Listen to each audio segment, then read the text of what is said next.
Thanks for your submissions, everyone. Here are your Indonesian provinces flag redesigns. I'm glad to see a bunch of new talents joining in, as well as some familiar names. Also, a bunch of people from the country this event is subject of, Indonesia. So let's simply jump into the flag redesigns. The first one was sent in by Fraven, and it represents Lampong.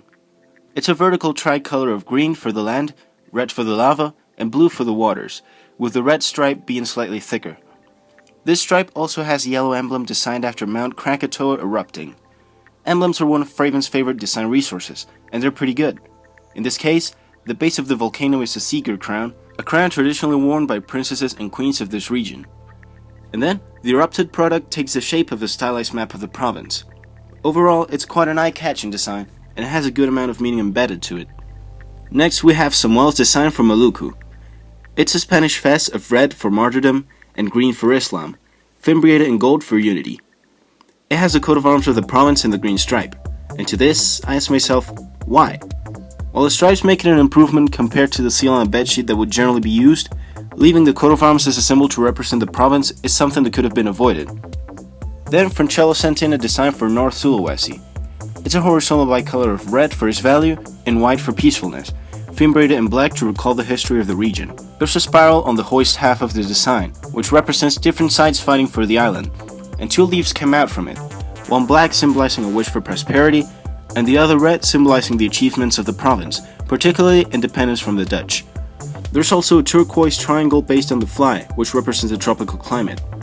It contains a black palm tree, and it's separated from the other colors by wavy lines, which allude to the winds that blow on its coast.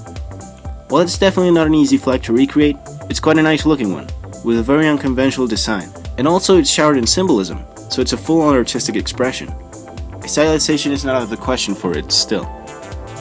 Next design I got was Chris' design for Central Java. It's a Canadian pale of jade green for nature and yellow for prosperity, with complex fimbriations comprised of a jagged white strip and a wavy red one, which together represent people connecting with nature. There's an emblem in the center of the flag, which I think we should break down. The main element of it is this ethnic pattern drawing, which looks very cool with all its swirls and waves, and it represents the diversity of peoples. Then, it also has these 5 small rhombuses underneath, as well as a larger golden one on the top, to represent the regions of the province.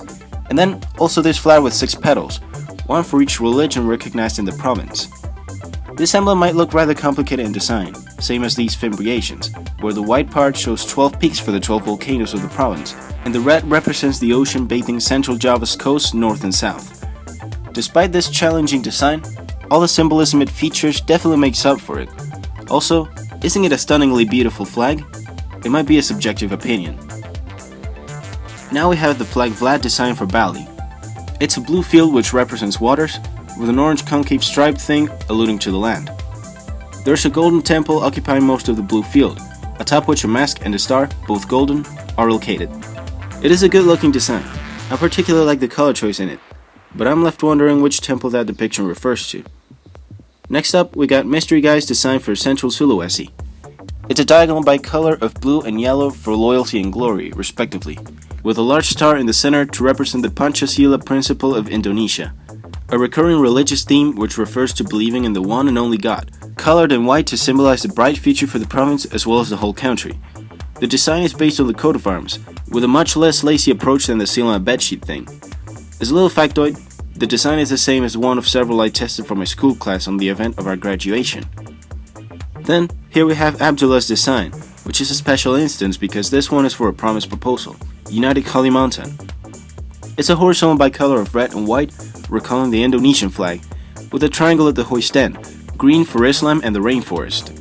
And it bears a white crescent and 5 stars, representing Islam and of course the 5 provinces being unified. It's fairly simple, based on the national flag, with the addition of that triangle on the left, though it leaves me wanting something more characteristic of the province. Then I received Muzaki's redesign for West Java. It's a horizontal tricolor of green, white and green, which represent purity and the fertility of the land, with a thick vertical stripe adjacent to the hoist, and blue for the courtesy of its people. It bears 2 yellow kujang, traditional swords from the region, which are yellow to represent the welfare of the people, and to the right of them there's a white star accompanied by an arc of 8 smaller white stars, which altogether represent the cities of the province. I like this design. The hoist stripe, kinda like an extended canton, is more interesting than the canton per se. Everything seems in place in this design, and the color balance is also good. After that, Lalo Landa sent a design made for Bengkulu. A reddish crescent representing valor and religion separates a white portion of the flag representing purity from the remaining portion of it, which is green for hope and fertility. On both portions there's a giant padma, a common flower of the region. Here, the petals of both of these flowers add up to 10, which is the number of municipalities in the province, 9 regencies in one city. While I would like the flowers to be smaller, their size is due to the fact that the giant padma produces the largest flower out of all plants. The split flag thing with the crescent is a pretty interesting design still. Next up is Amy 55's redesign for South Sulawesi. It's a Canadian pale of yellow and white, with yellow representing the Sultanate of Goa, which was based in this province. There's the yellow star in the center, surrounded by a wreath of rice and cotton, important crops to its people's lifestyle. I find it daring that this flag's main colors are white and yellow, or rather the two metals, argent and ore. It still looks good either way. Also, the star represents the Pancasila principle once again. Then, Tapa sent in a design for Lampong. It's a vertical tricolor of green, red, and blue, for land, blood, and waters, respectively, with 4 yellow crescents forming the shape of a flame in the center stripe to recall the volcanic activity, and below that, a circle underneath a thin white strip to symbolize the coffee bean. While the charge as a whole looks kinda weird with that white part, I like the fire thing made with the crescents, one for each volcano in the Krakatoa archipelago, as Tapas tells us. Next, we got the design Haydarn made for Banten. It's comprised of 2 uneven fields, the top one being green, and the bottom one made up of waves that alternate blue and white, alluding to the sea. In the center and on top of both stripes, there's a black 8-pointed star, an Islamic symbol, with 2 galak chomas, traditional Banten swords, in yellow.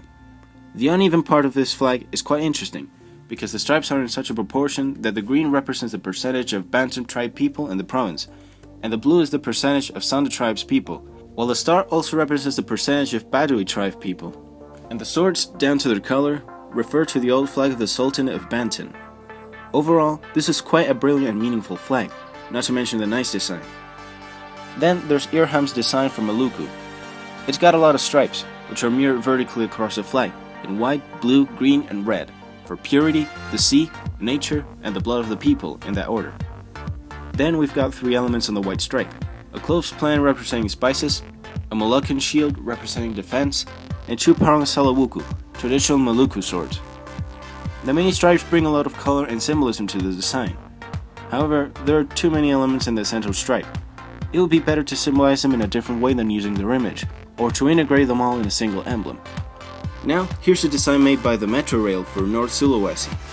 It's a blue background alluding to the sea, with a stripe of green for Islam, which bends upward in the flag half, and the portion beneath the stripe is copper colored, representing copper mining.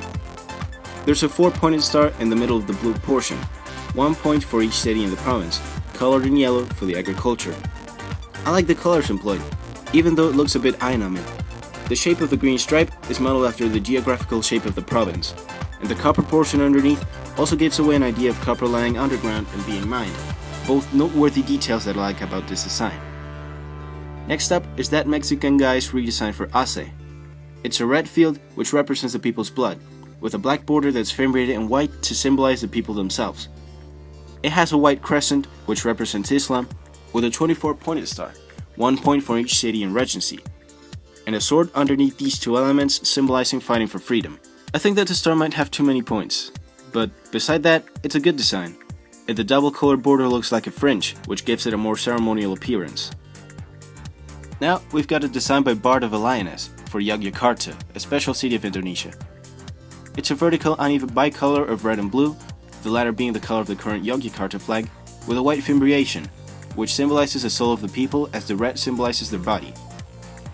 On the red portion, there's a white 5-pointed star, once more for Pancasila, and on the blue portion, there's a complicated looking emblem, in yellow with a red portion to it.